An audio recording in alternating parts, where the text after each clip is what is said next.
Hello all, this is Madan. How are you all doing? The Wright brothers, Orville Wright and Wilbur Wright, were American aviation pioneers, generally credited with inventing, building and flying the world's first successful motor-operated airplane. They made the first controlled, sustained flight of a powered, heavier-than-air aircraft with the Wright Flyer on December 17, 1903. The historic first flight of the Wright Flyer lasted 12 seconds, traveling 36 meters with Orville piloting it. The best flight of the 4 flights of that day, with Wilbur at controls, covered 255 meters in 59 seconds. I think that's a great achievement at that time. From then on, the technology that goes into the plane are rapidly advancing. The longest active scheduled passenger flight by Great Circle distance is Singapore Airlines flights between Singapore and New York City.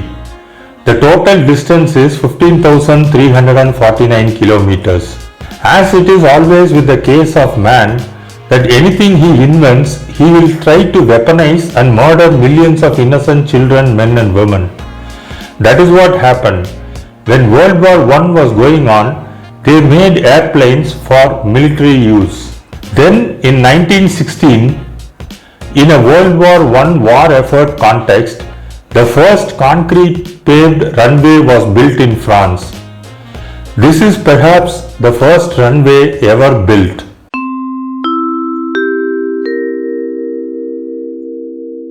There is a beauty when discovering something. For an airplane to take off, you have to go into the wind. For fixed-wing aircraft, it is advantageous to perform takeoffs and landings into the wind to reduce takeoff or landing roll and reduce the ground speed needed to attain flying speed. Larger airports usually have several runways in different directions so that one can be selected that is most nearly aligned with the wind. Airports with one runway are often constructed to be aligned with the prevailing wind. Compiling a wind rose that shows the direction of wind is in fact one of the preliminary steps taken in constructing airport runways. A wind rose is a graphic tool used by meteorologists to give a succinct view of how wind speed and directions are typically distributed at a particular location. Originally in 1920s and 1930s, airports and air bases, particularly in the United Kingdom, were built in a triangle-like pattern of 3 runways at 60-degree angles to each other. The reason was that back then aviation was only starting. They all knew the wind's effect and the runway distance required, etc. But not much was known about wind behavior. As a result, 3 runways in a triangle-like pattern were built, and the runway with the heaviest traffic on it would eventually expand into an airport's runway. Number details. Runways are named by a number between 0, 1 and 36. You must be aware of North Pole and South Pole. This is physical place.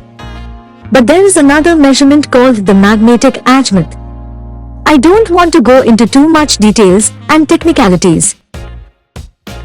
In a simplified way, runway numbered 09 points east 90 degrees, runway 18 is south 180 degrees, runway 27 points west 270 degrees, and runway 36 points to the north 360 degrees rather than 0 degrees. Now for example, you can imagine this. A plane takes off from runway 09. That means the plane is heading around 90 degree east. When taking off from or landing on runway 09, a plane is heading around 90 degrees east. A runway can normally be used in both directions and is named for each direction separately.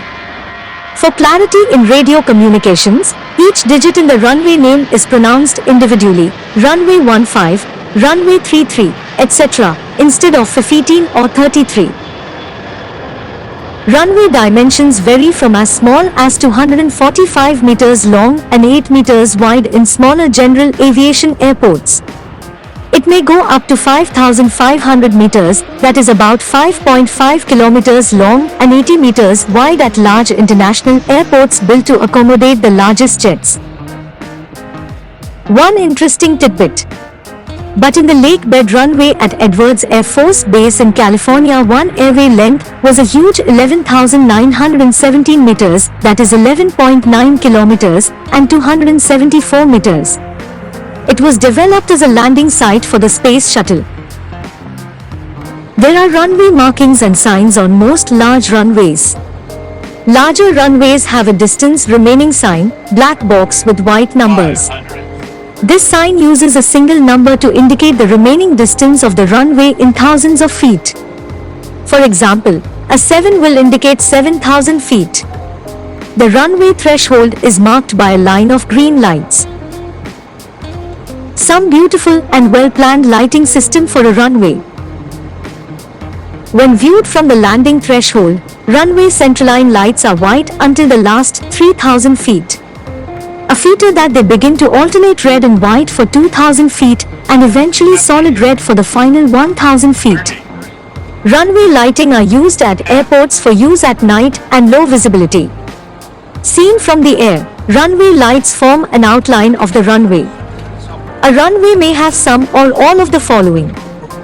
Runway end identifier lights. This can either face the approaching direction or omni-unidirectional, facing approach direction.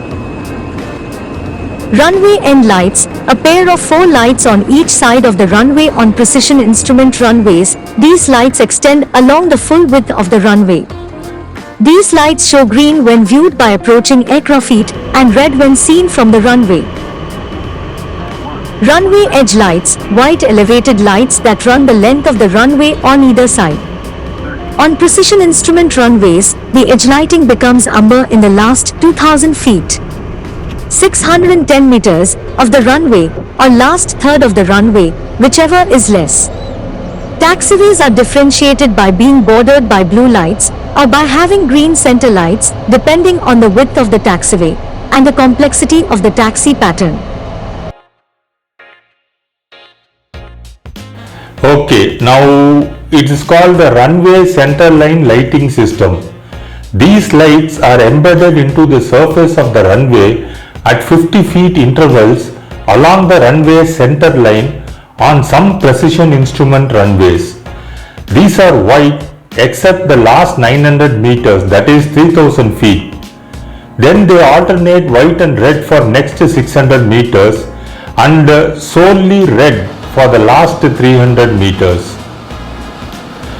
Touchdown zone lights are another type of lights.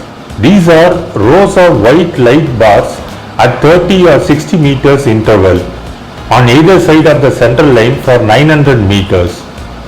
Taxiway center line lead-off lights are installed along lead-off markings, alternate green and yellow lights embedded into the runway pavement.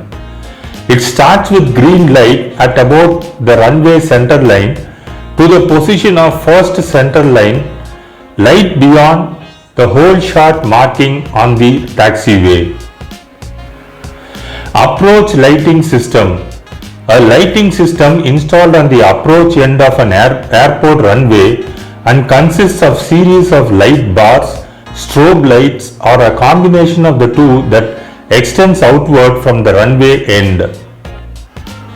A runway of at least 1800 meters in length is usually adequate for aircraft that weighs below approximately 1 lakh kilograms.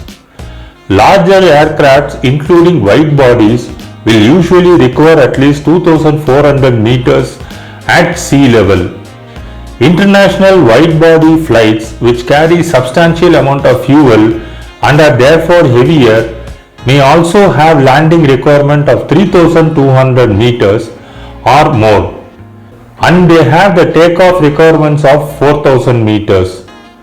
The Boeing 747 is considered to have the longest takeoff distance of the more common aircraft type.